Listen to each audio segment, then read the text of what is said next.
Hi, welcome to Cal Poly's Cal State Applied tutorial series. My name is Javon, and in this video, we'll be covering the Educational Opportunity Program tile in the Supporting Information quadrant. To begin, select the Supporting Information quadrant to view the Educational Opportunity Program section. To learn more about EOP and your eligibility, visit the EOP Admissions site link or the Applicant Help Center link. If you're not interested in applying for EOP, select No on the Save and Continue button to proceed to the next section of the application. If you wish to apply to EOP, select Yes or Yes, I will return later to complete the EOP questions. If you opt to complete the application at a later time, you will need to be sure to submit the EOP application prior to the application deadline. These questions are intended to gauge your interest in EOP and are related to your past participation in educational programs, your family's information, language proficiency, financial history, and biographical questions. The first set of questions include participation in educational programs during or after high school. If you have participated in any of these programs, select Yes and indicate the number of years you participated in the programs. The next set of questions pertain to your family's information. Be sure to select an answer for each question and fill out each question's prompt if applicable.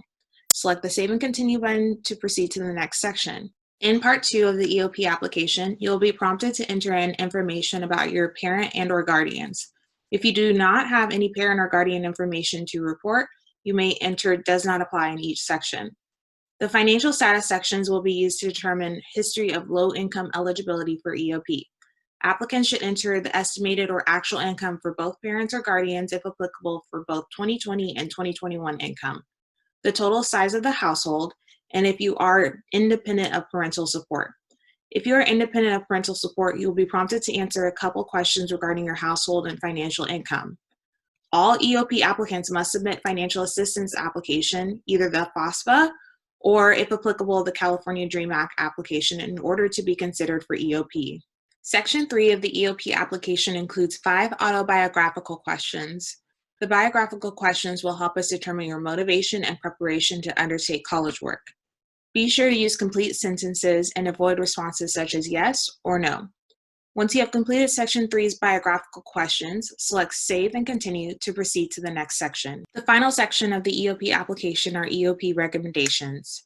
Recommendations are required for EOP applicants only, and you must enter in 2 recommendation requests to submit your EOP application. One recommendation must be from an academic counselor or teacher, and the second recommendation can be from an individual who can comment about your potential to succeed in college, such as an employer.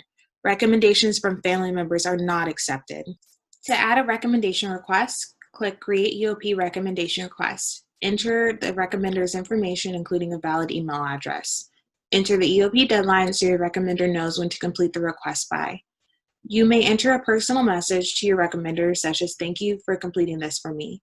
You may choose whether or not to waive your right of access to the recommendation.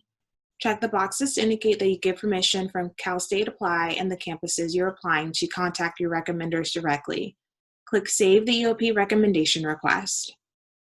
You may repeat the same steps to complete the second required recommendation request. Once complete, the recommenders will receive an automated email to complete an online recommendation. Be sure to confirm with the recommender that they have received the email from Cal State Apply, as the communication may be sent to their junk or clutter folders. It is ultimately the applicant's responsibility to ensure that 2 recommendations are submitted by recommenders by the deadline.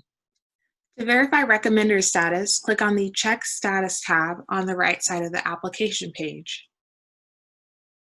As a reminder, applicants may complete and submit their Cal State Apply application and then later return to complete the EOP portion of the application.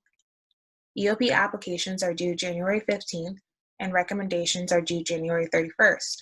If you are applying to EOP after you've already submitted your main application, you must return to the dashboard and click Update My Application in order for your updates to be received by Cal State Apply staff. Only updates to your EOP application will be considered after your initial submission. After you've completed the EOP application and recommendations, you may continue to the next section of the application. Thank you for watching, and feel free to contact our office with any further questions. We wish you the best of luck.